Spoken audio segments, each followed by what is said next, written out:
안녕하세요. 오래전 잡지 리더스 다이제스트를 전해드리는 다시 이슬입니다. 이번에는 크리스마스를 맞이하여 크리스마스에 일어난 일에 대해 전해드리겠습니다. 어느 해 크리스마스 이브에 발견된 이 소년의 주검은 너무나도 심오하고 귀한 삶에 대한 이해를 가져다 주었기 때문에 많은 사람들이 그것을 하느님의 섭리라고 믿게 되었다. 체스터 마을에서 발견된 푸른 잠옷 속의 소년 헨리 허트. 지난 1985년의 크리스마스 이브, 매서운 바람이 글레이트 플레인스 대평원을 가로지르며 울부짖었다. 네브래스카주 체스터시의 주민들은 온 세계의 기독교들과 더불어 하느님이 인류에 보내신 선물, 그분의 독생자를 기리고 있을 때 혹독한 주인은 두둑하게 옷을 차려입은 어린이들이 부푼 가슴을 마구 뛰게 했다. 오전 10시경 찰스 클리브런드는 북쪽으로 15km 떨어진 히브론을 향해서 길을 떠났다. 그는 네브래스카주의 자랑인 목둘레가 하얀 꽁을 구경할 수 있을까 해서 뒷길로 들어섰다. 클리블런드는 거리에 덮인 광활한 들판을 지나가는 이름 없는 도로를 따라 트럭의 속도를 늦추면서 옥수수대의 구루터기들을 천천히 살펴보았다. 파란 것이 눈에 띄었어요. 클리브런드의 말이다. 차를 멈추고 후진을 했죠. 그것의 형체를 눈으로 확인했을 때 그의 가슴은 겨울바람과 같은 한기를 느꼈다. 어린아이 같았어요. 우거진 풀 때문에 똑똑히 볼 수는 없었지만 그것이 무엇이건 살아있지는 않다는 것을 알았지요. 클리브런드는 무전기를 집어들고 자기 비서에게 데이어 카운티의 보안관 게리 영을 그곳으로 오게 해달라고 일렀다. 약 20분 후 영 보안관과 댄 워너 검찰관이 얼어붙은 도로에 내려섰다. 체감온도 영하 40도의 강추위 속에서 이들은 폴이 허리에 닿는 풀밭 속에 눈보라를 뒤집어 쓴 채 누워있는 형체를 내려다보았다. 영 보안관이 그리로 다가갔다. 아이의 눈은 감겨져 있었고 연한 푸른색 잠옷을 입고 있었지요. 영의 말이다. 마치 잠자는 것처럼 왼쪽 손을 가슴에 얹고 있더군요. 나는 그것이 인형이었으면 했어요. 그때 아이의 손등에 솜털이 눈에 띄었습니다. 9살쯤 되어 보이는 그 아이는 죽어 있었다. 그 추운 크리스마스 이브에 들판 끝에서 즉각 의문이 고개를 들었다. 이 고장 아이일까? 누가 죽였을까? 이 고장 사람들이 위험에 처해 있는 걸까? 체스터시의 크리스마스 시즌은 전통적인 축제 분위기에 젖어 있었다. 아기들은 예수 탄생의 이야기에 귀를 기울이고 있었다. 그러나 마음 한구석에는 그들이 받게 될 선물이 자리 잡고 있었다. 아이들의 부모들 역시 크리스마스의 참뜻에 마음을 쏟으려 했지만 그 정신은 퇴색해 있는 것 같았다. 기억에 남을 만한 풍작이었음에도 불구하고 농작물 가격은 바닥 시세였던 것이다. 사람들은 앞날을 걱정하고 있었다. 그러던 참에 찰스 클리브런드의 끔찍한 발견이 우려를 가중시켰다. 순식간에 그 소식은 아이들이 놀라지 않도록 하기 위해 귀옛말로 수근수근했지만 인근 도시로 퍼져나갔다. 그리고 미주리주와 와이오밍주는 물론 네브래스카주를 넘어 아이오와주와 캔사스주까지 퍼졌다. 한 아기의 탄생을 축하하는 이 경사스런 절에 신원을 알 수 없는 한 아이가 버려져 얼어 죽은 채로 발견되었던 것이다. 소문이 퍼져나간과 동시에 새로운 사실들이 드러났다. 시체를 발견한 사람들은 그 아이가 교살된 것으로 생각하고 있었다. 그렇지 않다면 그 아이의 목둘레에 생긴 검은 자국을 달리 어떻게 설명할 수 있단 말인가. 그보다 더 끔찍한 것은 그 아이의 얼굴이 살점이 뜯겨져 나갔다는 보고였다. 이런 소문이 처음 나돌기 시작했을 때 사람들은 그 아이가 자기의 자식인 것 같은 생각이 들었다. 그들은 자기 아이들을 집에서 멀리 가지 못하게 했다. 대문의 자물쇠를 살펴보는 사람들도 있었고 총기의 탄환을 점검하는 사람들도 있었다. 오후 늦게 영 보안관은 불행 중 다행으로 이 어린아이가 그 고장 주민이 아이가 아니라고 단정하게 되었다. 두려움이 사라지기 시작함에 따라 누군가가 다른 고장에서 와서 이 끔찍한 짓을 저질렀다는 생각을 하니 적개심과 분노, 경우에 따라서는 복수심까지 불러일으키는 분노가 치밀었다. 이따위 인간이 데이어 카운티에 살지는 않을 것이라고 생각했기 때문이었다. 저녁나절 사람들에게 크리스마스 이브 예배 시간을 알리는 교회 종소리가 차가운 대기 속으로 울려 퍼졌다. 부모들은 애정어린 마음으로 보호하려는 듯이 자식들을 감쌌다. 꽉 담은 입술 사이로 귀에 익은 찬송가가 울려 나왔다. 체스터시에서 가장 큰 교회인 연합감리교회의 진 사무엘스 목사는 회중들 앞에서 마음의 혼란을 감당할 수가 없었다. 그들은 신원을 알 수 없는 유기된 한 아이의 시체를 문간에 남겨둔 채 예수 그리스도의 탄생을 축하하기 위해 교회에 모여 있었던 것이다. 어떻든 간에 하느님께서 자기들에게 말씀하시고 계신다고 이 여자 목사는 말했다.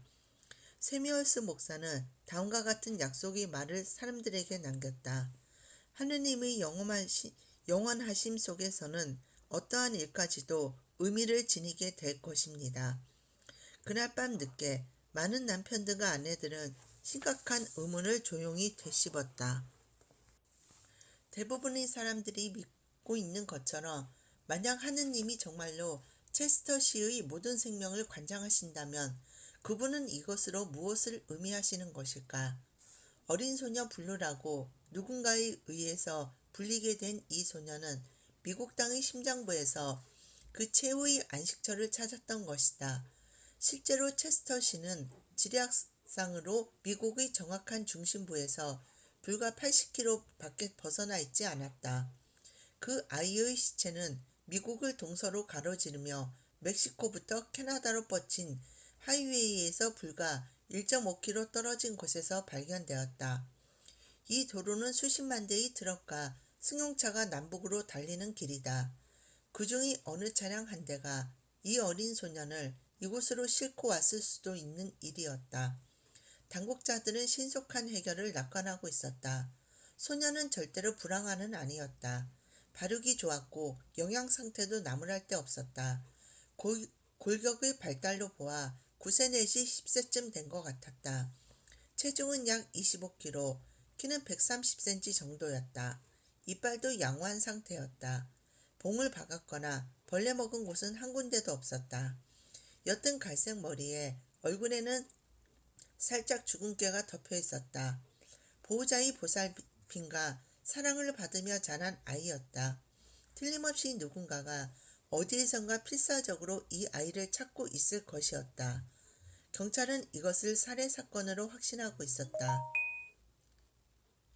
죽은 아이의 이름이 확인되기만 하면 이 아이와 이 아이를 버리고 간 자들을 연결시킬 수 있을 것으로 경찰 당국은 생각했다.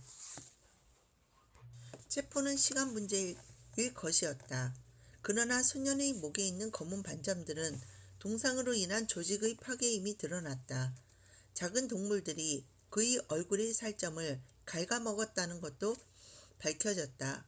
도로변에 버려졌을 때 소년은 이미 죽어 있었음이 확실한 것 같았다. 외상이나 가혹한 행위의 흔적은 찾아볼 수 없었다. 아무리 검사를 해봐도 사망의 원인을 규명할 수 없었다.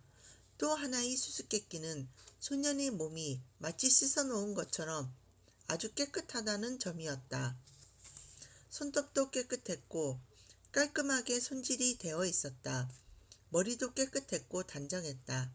발바닥에는 때가 없는 것으로 보아 죽은 다음에 잠옷을 입혀놓은 것 같았다. 병리학자들은 소년이 12월 22일에 죽은 것으로 산정하고 있었다. 시일의 경과함에 따라 지문점검 미아들의 치과 기록 대조 등을 비롯해 수천 가지의 단서를 찾아 추적했다. 국내외의 온갖 주요 기관들이 이 소년의 신분을 밝혀내기 위해 동원됐다.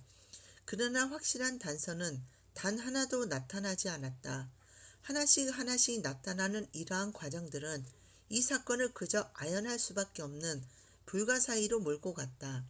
신원이 밝혀지지 않는 이 또래의 어린이들의 시체가 잘 보존된 경우는 극히 드물기 때문에 전문가들은 단 한 건의 유사한 경우를 찾아내기도 어려웠다. 이와 비슷한 상황에서 의학 전문가들은 사인을 밝혀낼 수 없다는 것도 마찬가지로 놀라운 일이었다. 어린 소년 블루의 불가사의, 그 실험 및 사인은 그 양상이 특이해서 갈피를 잡을 수 없는 것이다. 이러한 점에서 볼 때 슬프지만 확실한 한 가지 느낌이 있었다. 즉 아무도 아이의 실종을 보고하지 않은 것 같다는 점으로 보아 그를 도로변에 버리고 간 것은 이 아이의 피부치임에 틀림없다는 것이다. 체스터 시의 여러 사람들의 경우 분노는 착잡함으로 가라앉고 그것은 다시 동정으로 바뀌었다. 사람들은 왜 시체가 그처럼 허술하게 숨겨졌는지 납득할 수 없었다. 사실 그 부근의 도랑에서는 봄이 올 때까지 어쩌면 영원히 시체를 감춰둘 수 있을 것이다. 어쩌면 이 아이, 어린 소년 블루는 자연사였을 것이고 또 발견되도록 하기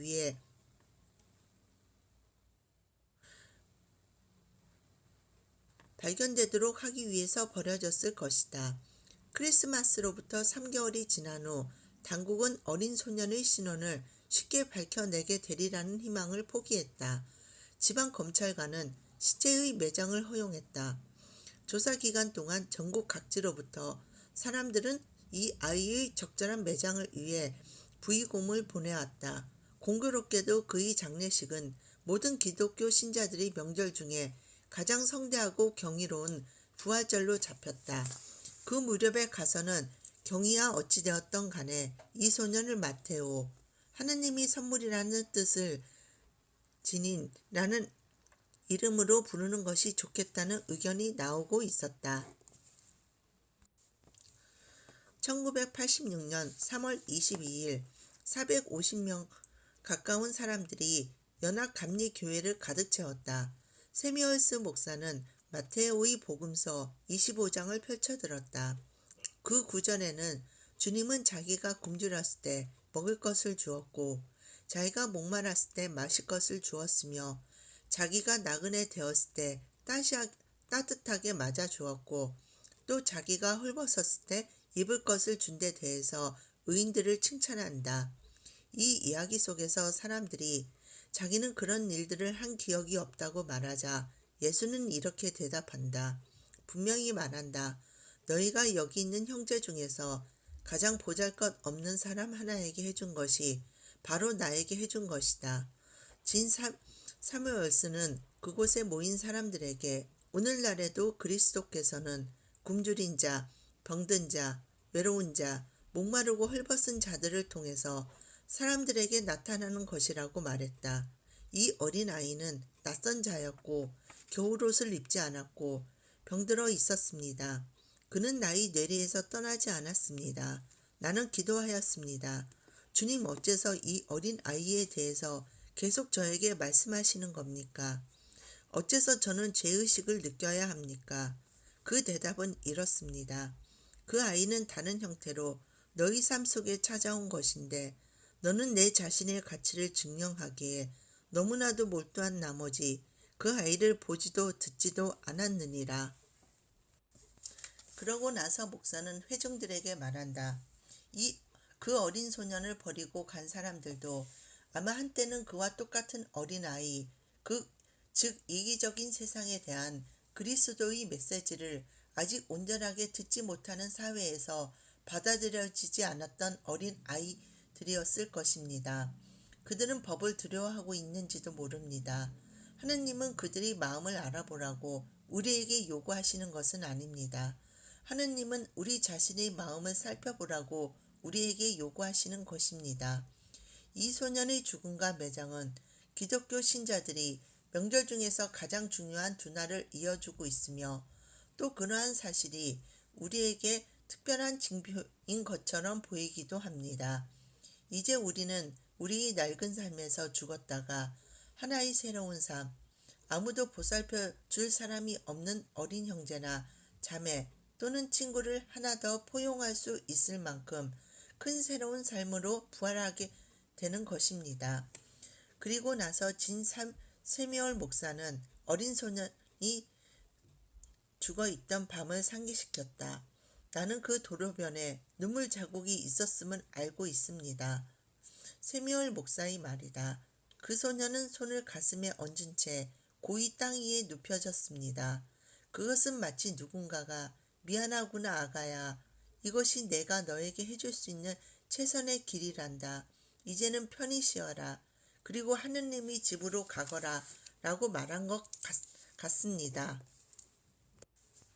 진 쉐미얼스 목사는 소년이 처음 발견되었을 때 팽배했던 분노와 증오의 문제에 대해서도 이야기했다.